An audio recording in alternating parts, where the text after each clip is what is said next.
While riding my bike one early autumn morning,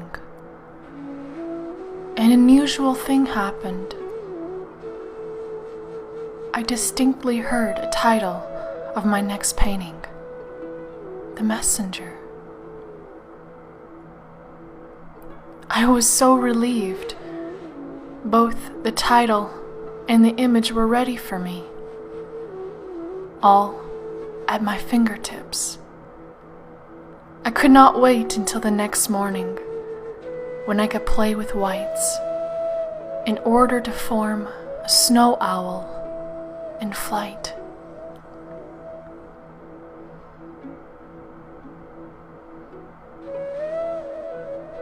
But the more details were highlighted on the canvas, the fewer details stayed in my vision, and the less I was able to retain its sharp image in my mind.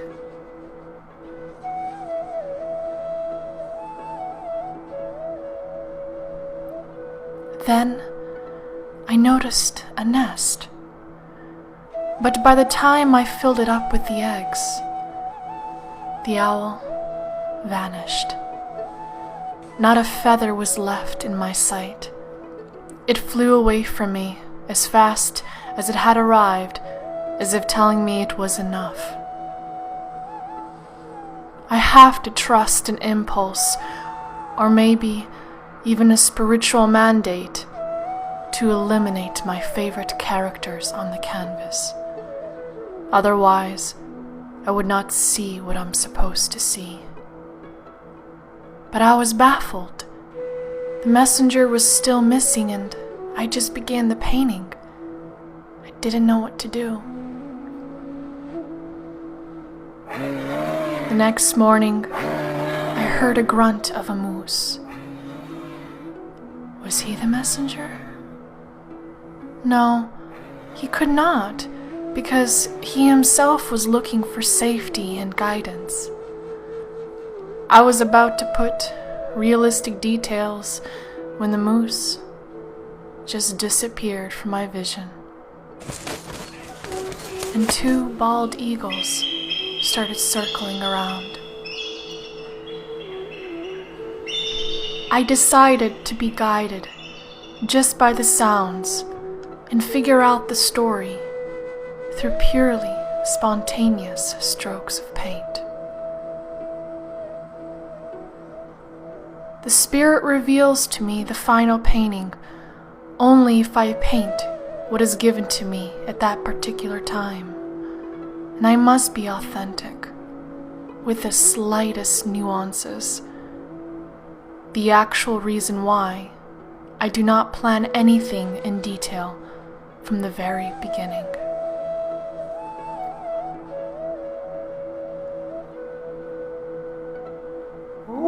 Another week passed by, and a howl of a wolf was bouncing off the cave walls.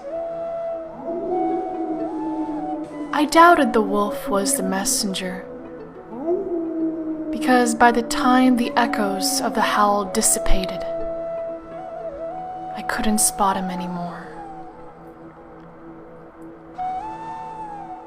I was unafraid to keep on painting and searching for my messenger. But then it hit me. I need to freeze the lake, and freeze it fast. I was certain the frozen lake would stay here unchanged. It was getting more and more frigid here. I really felt it. My hands started to shake from the bitter cold, so much that I forgot to turn on the camera to film a huge change in the story.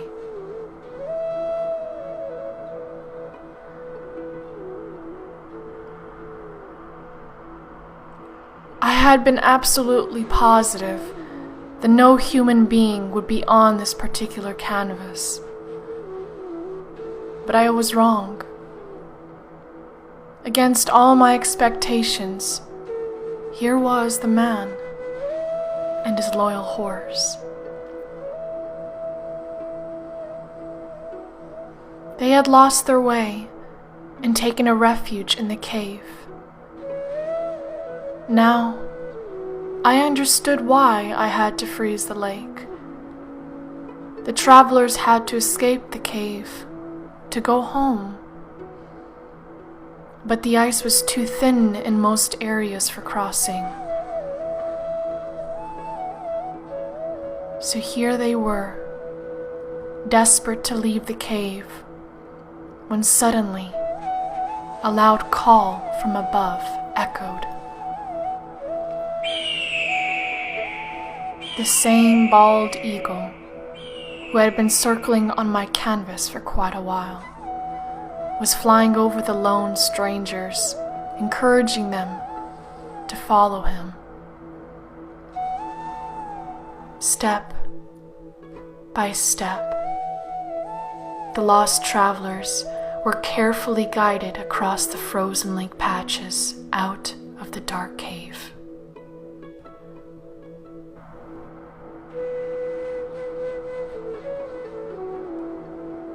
The messenger was finally found.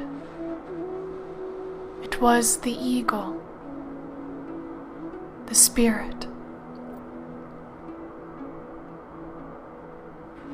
The only way I could be led to the end of the story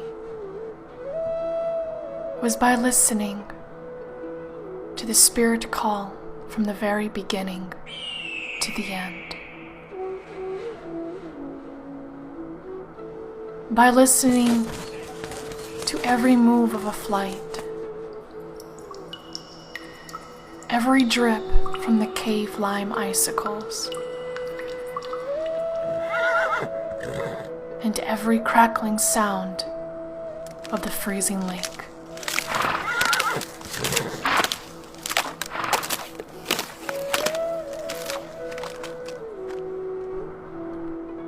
This time around, I was led to an unexpected message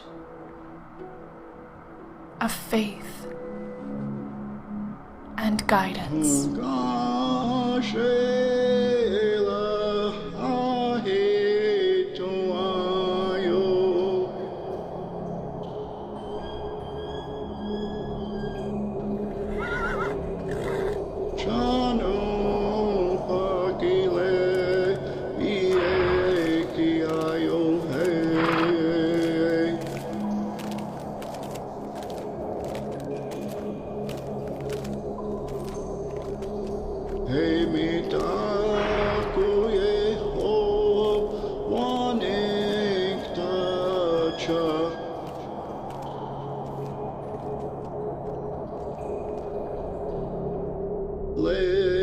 Chamuelo, hey, Tongashi.